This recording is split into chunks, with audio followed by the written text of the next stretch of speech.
Good morning बच्चों, welcome to class 11th। Today's first topic is physical world in physics. There are many chapters, but first chapter is physical world.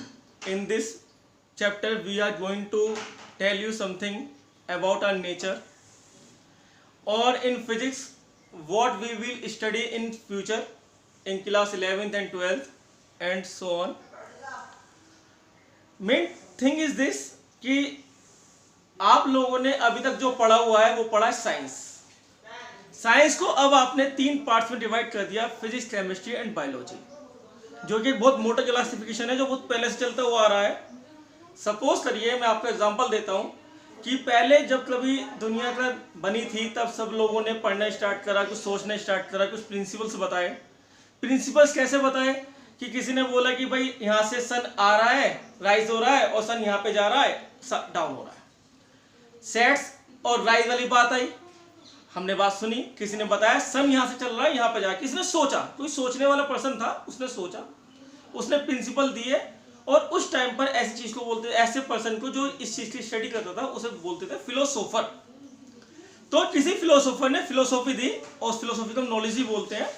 तो पहले philosophers ने philosophy दी, और philosophy देने के बाद इस चीज को बताया, ठीक है। फिर उसको स्टडी करा, उसने अपने स्टूडेंट्स को बताया, किसी ने अपने स्टूडेंट्स को बताया, और ये सब चीजें क्या है, ये सब चीजें वो राइट डाउन करते चले गए।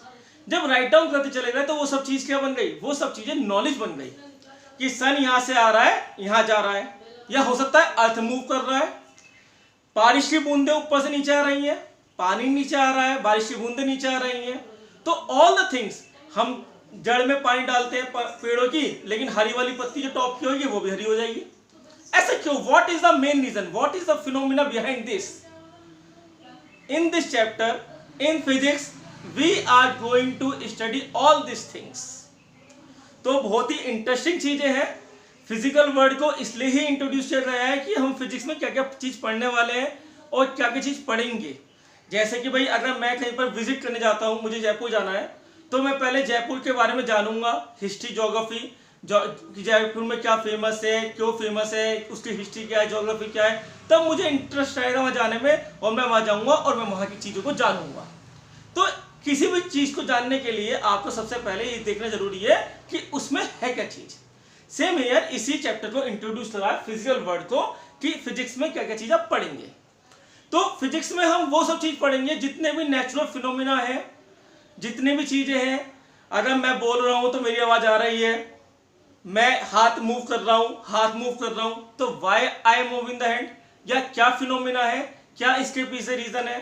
तो व्हाई, व्हेन, हाउ, व्हाट, ये सब जो वर्ड है ये साइंस के लिए बहुत ज्यादा उपयोगी है। अब क्या हुआ, जब पहले दुनिया में जब आए तो दुनिया ने अपने मतलब कुछ फिलोसोफर्स ने थ्योरी को बनाया, लेकिन किसी का इंटरेस्ट किसी और चीज में था, किसी का इंटरेस्ट किसी और चीज में था। ये नॉलेज बढ़ती चली गई। जब ये नॉलेज बढ़ती चली गई तो इसका नॉलेज बहुत ही ज्यादा ब्रॉड हो गई। अब इतनी सारी नॉलेज को एक साथ पढ़ना अलग चीज है। इसीलिए क्या करा, किसी ने बोला, मतलब कुछ क्लासिफिकेशन किए गए कि अगर आपकी नॉलेज, आपको इस चीज में इंटरेस्ट है तो आप इस चीज को पढ़िए, आपको इंटरेस्ट है इस चीज को पढ़िए। ये क्लासिफिकेशन बहुत ही मोटा क्लासिफिकेशन है। जैसे कि आप लोग अभी भी करते हुए आ रहे हैं कि जैसे आप लोग साइंस में आए, उसके बाद आपसे बोला गया है 11th में आते ही साइंस लेंगे, कॉमर्स लेंगे या आर्ट लेंगे। तो जिसमें आपका इंटरेस्ट है आप वो पढ़िए। आपका इंटरेस्ट आर्ट में है तो आप आर्ट पढ़िए, आपका इंटरेस्ट साइंस में है तो साइंस पढ़िए, किसी का इंटरेस्ट बिजनेस में है तो वो अकाउंट्स पढ़ेगा, ठीक है। इसी तरीके से डिवाइड हुआ। अब साइंस में भी हमने 3 पार्ट्स में डिवाइड करा, फिजिक्स, केमिस्ट्री, बायोलॉजी। तो फिजिक्स में क्या, जितने भी नेचुरल फिनोमिना है या कोई भी रीजन है, कोई भी चीज हो रही है, फैन चल रहा है, कोई बॉडी मूव कर रही है, सन यहाँ से राइज हो रहा है, तो फिजिक्स जो है बहुत ज्यादा एग्जिस्टेंस है और बहुत ज्यादा। अब कोई भी चीज अगर साइंस में है, फिजिक्स में है, अगर मैं बात करता हूँ, साइंस की बात करता हूँ, तो वो क्या चीज है, आप सभी को, आप सब बुक पढ़ते हैं, बुक में आप सभी के पास नॉलेज है। पहले फिलोसोफर ने नॉलेज को बताया, उनके स्टूडेंट्स ने उस चीज को सुना, उनके स्टूडेंट्स ने उस नॉलेज को उसी से आगे पढ़े और सुनते चले गए। ऐसे ही आप लोग कोई नई चीज फाइंड करना चाह रहे हैं, नई चीज को डेवलप करना चाह रहे हैं, तो आप क्या करेंगे, आप स्टार्टिंग से नहीं चलेंगे, आप नॉलेज को पढ़ेंगे, आप जो बुक में लिखा हुआ है उस बुक से जो लिखा हुआ है उसी से आप स्टार्ट करेंगे और आप आगे बढ़ते चले जाएंगे। तो what is this? This things are the, भाई ये सब चीजें क्या है? ये सब चीजें नॉलेज ऑर्गेनाइज्ड है। ये सब नॉलेज क्या है? ऑर्गेनाइज्ड। तो सबसे पहले वर्ड आता है ऑर्गेनाइज्ड नॉलेज। तो ये सब चीजें हैं हमारी बुक्स में ऑर्गेनाइज्ड है, और ये कैसी चीज है? ऑर्गेनाइज्ड है नॉलेज। तो हम इसको बोलते हैं, this is known as the science. तो अगर बच्चों आपसे कोई भी पूछता है कि what is the mean of science, in simply word science means organised knowledge. Science means organised knowledge. ये नहीं, तो ये नॉलेज क्या है? ये सब नॉलेज फिलोसोफर्स ने, साइंटिस्ट ने, फिजिस्ट ने हमें बताया, हम उसको पढ़ रहे हैं और हम उसको पढ़ते हुए आ रहे हैं। लेकिन ये सब नॉलेज को कलेक्ट करने के लिए सैकड़ों साल लग जाते हैं, 1000 years, बहुत साल लग गए, जब जाके ये नॉलेज हमारे पास है, हम लोग पढ़ रहे हैं। कोई भी चीज साइंस में अगर हम नेचर की स्टडी कर रहे हैं, वो ऐसा नहीं है कि मैंने बोल दिया और हो गया, उसके लिए पूरा प्रोसेस होता है। अगर आप भी कोई नई थ्योरी को डेवलप करेंगे, कोई नया इनोवेशन करेंगे, कुछ नया एक्सपेरिमेंट करेंगे, तो आपको साइंटिफिक मेथड को पूरा का पूरा आपको फॉलो करना पड़ेगा, तभी जाकर आप इसको पढ़ पाएंगे, नेचर को या किसी भी नई चीज को पढ़ पाएंगे। ये जो नॉलेज मिली है, ये कैसे मिलती है, क्या क्या स्टेप्स होते हैं, सबसे पहले हम देखेंगे इस चीज को। तो पहला टॉपिक हमारा इसके अंदर आता है, जो हमारा एनसीईआरटी में भी है और हमारे लिए पेपर में आ भी आता है, scientific method. Scientific method to study nature. First topic, अगर आप नेचर की स्टडी करना चाह रहे हैं तो what are the scientific methods to study nature. और ये सभी आप लोगों के लिए, किसी बच्चे के अंदर कोई स्किल्स है और वो कोई नई चीज डेवलप कर रहा है तो, और नई थ्योरी बनाना चाह रहा है, तो उसको ये सारे मेथड्स यूज करने पड़ेंगे जो मैं बताऊंगा। कौन कौन से मेथड्स हैं? सबसे पहला मेथड होता है observation. First method is observation. What is the mean of observation? बात आती है ऑब्जर्वेशन का मतलब कि अगर आप कोई चीज देख रहे हैं, सपोज करिए मैंने बोला, एक एग्जांपल है कि बारिश की बूंदें ऊपर से नीचे आ रही हैं, बारिश पड़ रही है। What I am seeing? I am seeing कि rain drops coming towards the earth. सोच रहा हूं, देख रहा हूं, ऑब्जर्वेशन कर रहा हूं। मैंने ऑब्जर्वेशन करा कि सन यहां से आ रहा है ईस्ट से और वेस्ट में जा रहा है। Observation, I am observing this things. बाकी बात है, लेकिन हम इसे ऑब्जर्व कर रहे हैं। पहले हम चीजों को ऑब्जर्व करते हैं। किसी भी नेचर को स्टडी करने के लिए सबसे पहले हमने ऑब्जर्व करा। स्टार्स है, यहाँ पर है, चांद है, मून यहाँ से जा रहा है, यहाँ पे जा रहा है, हम ये सब चीज मूव कर रहे हैं, हम ये सब चीज नोट कर रहे हैं, ऑब्जर्व कर रहे हैं। किसी ने ऑब्जर्व करा कि सन यहाँ से आया, यहाँ गया, लेकिन किसी ने ऑब्जर्व करा कि हो सकता है कि अर्थ जा रहा हो, अर्थ मूव कर रहा हो। तो ये सब चीज क्या ऑब्जर्वेशन है। मैंने देखा, अपने नेचर को मैं स्टडी कर रहा हूँ, नेचर को स्टडी करते हुए मैंने पढ़ा कि यहां से पानी फ्लो हुआ इस साइड से, water is flowing, water is flowing from this side to this side, not this side to this side. ऐसा क्यों? What is the reason? तो इट इज द ऑब्जर्वेशन। तो सबसे पहले हम किसी भी चीज को पढ़ने के लिए, नेचर की स्टडी करने के लिए, सबसे पहले हम करते हैं ऑब्जर्वेशन, कि हमने ऑब्जर्व करा कि चीजें कैसे कैसे हो रही हैं। भाई 3 महीने बारिश पड़ती है, 9 महीने बारिश नहीं पड़ती, फिर 3 महीने बारिश पड़ेगी, फिर 9 महीने बारिश नहीं पड़ेगी। आज गर्मियां हैं, कल सर्दी आ जाएंगी। तो विंटर, समर, रेनी सीजन, ये सब चीजें क्या है? ये सब चीजें हमारे पास नेचर में हो रही हैं। तो हमने ऑब्जर्व करा। उस ऑब्जर्वेशन के बाद सेकंड प्रोसेस आता है एक्सपेरिमेंट। हम अब इस ऑब्जर्वेशन को, जो हमने ऑब्जर्वेशन करा है, हम इसका एक्सपेरिमेंट करेंगे, और वो एक्सपेरिमेंट कंट्रोल्ड होना चाहिए। Controlled experiment. जैसे कि पानी यहां से फ्लो हो रहा है, मैंने इसका एक्सपेरिमेंट बनाया, मैंने पानी को फ्लो करवाया, पानी को फ्लो करवाने के लिए मैंने एक एक्सपेरिमेंट बनाया। यहाँ पे पानी मैंने यहाँ पे रखा और पानी यहाँ से यहाँ फ्लो होना चाहिए, ठीक है, लेकिन फ्लो नहीं हो पाया, एक्सपेरिमेंट सक्सेस नहीं हो रहा। ऑब्जर्वेशन, मैंने थोड़ा सा इसमें और चेंजेस करे, थोड़ा सा इसको ऊपर उठाया, और ऊपर उठाने के बाद मैंने देखा कि मेरा पानी फ्लो होना स्टार्ट हो गया। अब दिस इज कंट्रोल्ड एक्सपेरिमेंट। बिल्कुल वैसा ही एक्सपेरिमेंट बनाया मैंने। एक एक्सपेरिमेंट वो बनाया, मैंने एक पूरा बोर्ड रखे, कार्डबोर्ड, और यहाँ पर एक बीच में ग्लोब बना दिया अर्थ, और साइड में मैंने एक लगा दिया बल्ब, उस बल्ब को मैंने यहाँ पे देखा तो इस साइड मेरे बल्ब की रोशनी हो रही है, उस साइड रोशनी नहीं हो रही, तो इधर दिन इधर रात, बल्ब को मूव करवाया, जब बल्ब इधर आ गया तो अब इधर रोशनी हो रही है, इधर रात हो रही है। क्या है? ऑब्जर्वेशन को देखते हुए मैंने एक्सपेरिमेंट बनाया, that is known as a controlled experiment, right. अब कंट्रोल्ड एक्सपेरिमेंट के बाद आपने और भी करा, बारिश की बूंदों वाला, आपने देखा कि पानी है, पानी को बॉईल करा, वाटर को बॉईल करने के बाद उसमें क्या हुआ, उससे जो पानी की जो भाप्स वगैरह है वो ऊपर जाएंगी, ऊपर आपने ठंडा बर्तन रखा, उस पर पानी की बूंद चिपक रहेंगी और नीचे ड्रॉप्स हो रही हैं। Experiment, what is this? This you are doing experiment to observe the nature. तो सेकंड थिंग ये आती है। थर्ड चीज इसके बाद आती है, इसके बाद इन दो प्रोसेस के बाद आप करते हैं रीजनिंग। रीजनिंग करेंगे आप। अब रीजनिंग दो टाइप की होती है। पहली चीज, मैंने ऑब्जर्व करा पानी फ्लो हो रहा है, मैंने पानी को फ्लो करवाया, पानी को फ्लो करवाने के लिए मेरे पास ये एक पर्टिकुलर चीज है। लेकिन पानी कब फ्लो हुआ? पानी जब फ्लो हुआ जब मैंने इसको थोड़ा सा ऊपर कर दिया। जब मैंने इसको ऊपर करा तो पानी यहां से यहां पर फ्लो होना स्टार्ट हो गया।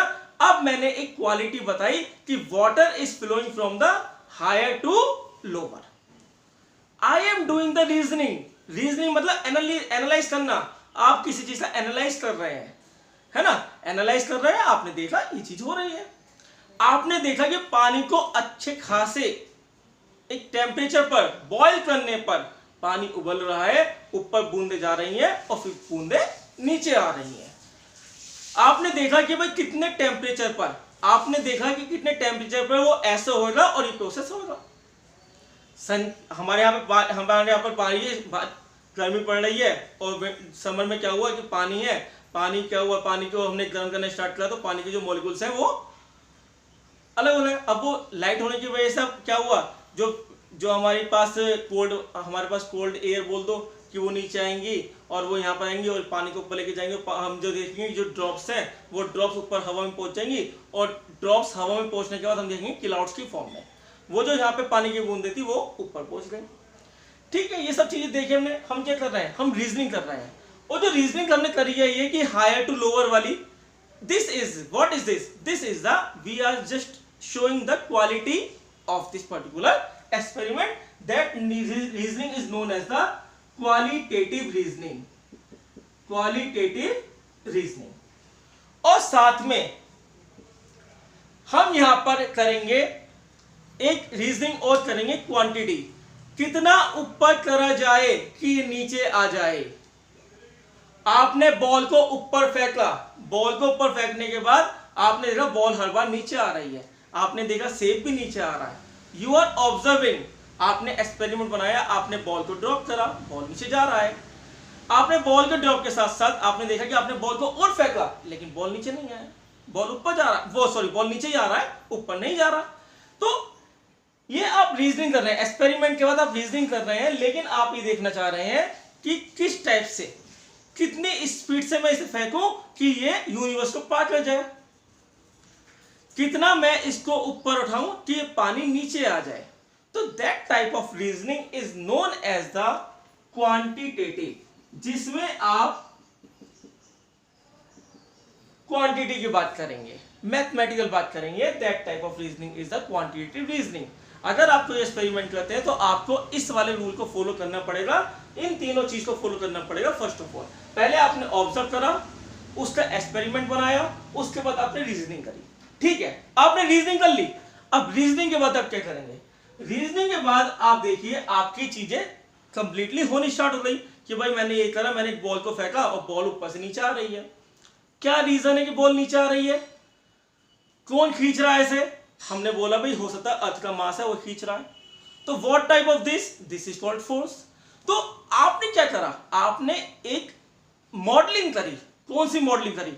आपने एक मैथमेटिकल मॉडलिंग करी कि इतने ऊपर उठाने पर ये पानी नीचे आना चाहिए, तो हम बोलेंगे water is flowing higher potential to lower potential या higher energy to lower energy. Earth किसी भी बॉडी को अपनी तरफ खींच रहा है, किस स्पीड से खींच रहा है। मैंने बॉल को यहां फेंका, या दो बॉडी है, एक बॉडी ये, एक बॉडी ये, इस बॉडी ने इसको अपनी तरफ खींचा। ठीक है, जब मैंने डिस्टेंस को बढ़ा दिया अब इनके बीच में लगने वाला फोर्स कम हो गया, मैंने और बढ़ा दिया और कम हो गया। तो ये सब रीजनिंग चल रही है। अब इस रीजनिंग के बेसिस पर आप लोग एक मॉडलिंग, एक मैथमेटिकल मॉडलिंग तैयार करेंगे, that is known as a formula. कि आप लोग इसके बाद इसी के बेसिस पर आप एक मॉडलिंग तैयार करेंगे, that modelling is known as the mathematical modelling. आपने मैथमेटिकल मॉडलिंग तैयार करी, फॉर्मूले बनाए आपने, और वो फॉर्मूले एक बार नहीं बनते हैं, बहुत बार बनते हैं, बहुत टाइम ट्राई करने के बाद बनते हैं। जैसे एग्जांपल है, हमने पढ़ा है F = G m1m2/r²। तो ये r² क्यों लिया, एग्जांपल लिया, r³ क्यों नहीं लिया, क्यों हमने ऐसा करा? तो ये सब चीजें बेटा ऑर्गेनाइज्ड है, पढ़ते हुआ रहे, साइंटिस्ट ने बहुत बार करा। समटाइम्स ये गलत हुआ, समटाइम्स सही हुआ, समटाइम्स गलत होने के बाद आपने देखा कि भाई चीजें जो है यार बिगड़ गई, लेकिन चीजें हमारी कंट्रोल में नहीं है, तो उसके बाद और एक्सपेरिमेंट करें। सैकड़ों साल लग जाते हैं एक मैथमेटिकल मॉडलिंग तैयार करने में, जो आप लोग सेकंड्स में पढ़ते हैं, मिनट्स में पढ़ते हैं, आवर्स में पढ़ लेते हैं। 1 घंटे में आपने बहुत सारी चीजें पढ़ ली। ये सब ऑर्गेनाइज नॉलेज है, लेकिन इसको बनाने में, इसको नॉलेज को ऑर्गेनाइज करने में बहुत साल लग गए, सैकड़ों साल लग गए बच्चों पढ़ाने बनाने में। तो ये सब चीज क्या है, मैथमेटिकल मॉडलिंग। पहले आप ऑब्जर्वेशन करते हैं, फिर आप एक्सपेरिमेंट करते हैं, फिर आप उसकी रीजनिंग करते हैं, ऐसा नहीं तो ऐसा, ऐसा हो रहा है तो ऐसा, जैसे रीजनिंग आप लोग करते हैं। उसके बाद आप तैयार करते हैं मैथमेटिकल मॉडलिंग। इसकी आपने मॉडलिंग तैयार करी मैथमेटिकल। उसके बाद वो मैथमेटिकल मॉडलिंग फिक्स होगी नहीं होगी, इसके लिए हम बात करते हैं प्रिडिक्शन। इसके बाद हमारा वर्ड आता है प्रिडिक्शन। क्या ये भविष्यवाणी कर रहे हैं हम, क्या ये मैथमेटिकल मॉडलिंग हर जगह फिट हो रही है, नहीं हो रही, दिस इज कॉल्ड प्रिडिक्शन। हम प्रिडिक्शन कर रहे हैं, ऐसा हुआ। एक मैं आपको एग्जांपल देता हूं। न्यूटन ने एक लॉ बनाया साउंड के लिए, साउंड की स्पीड को फाइंड करने के लिए उन्होंने एक लॉ बनाया। अब उन्होंने लॉ बनाया, उन्होंने देखा अपनी एक फॉर्मूले से उन्होंने फाइंड करा कि साउंड की स्पीड 280 मीटर पर सेकंड आ रही है, लेकिन एक्चुअल में साइंस की साउंड की जो स्पीड होती है वो 340 मीटर पर सेकंड होती है। तो उन्होंने अपने मैथमेटिकल मॉडलिंग से ये फाइंड कर रहा है, लेकिन उनकी मैथमेटिकल मॉडलिंग गलत हो गई, फॉल्स है।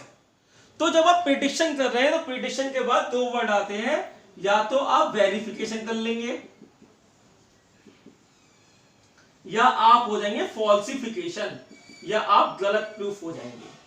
अगर आप गलत प्रूफ हो गए तब आप दोबारा से उसी एक्सपेरिमेंट पे जाएंगे, ऑब्जर्वेशन पे, ऑब्जर्वेशन के बाद फिर एक्सपेरिमेंट पे, फिर आप इस पे रीजनिंग पे, फिर आप मैथमेटिकल मॉडलिंग पे, फिर आप प्रिडिक्शन पे, फिर आप फॉल्सिफिकेशन पर, फिर आप इन सब चीजों पर। ठीक है, ये सब चीजें बच्चों क्या हो गई, ये सब चीजें हो गई हमारे पास scientific method to study nature. अब जब ये वेरिफिकेशन नहीं हो पाया था न्यूटन से लॉ का, तब वहां पर एक लॉ आया, that law is known as the Laplace law. Laplace ने उसको कलेक्ट करा। लेकिन क्या हुआ, अब अगर आप भी कोई नई चीज बनाना चाह रहे हैं, तो नई चीज बनाने के लिए आपको पुरानी चीजें नहीं चलनी पड़ेंगी बच्चों।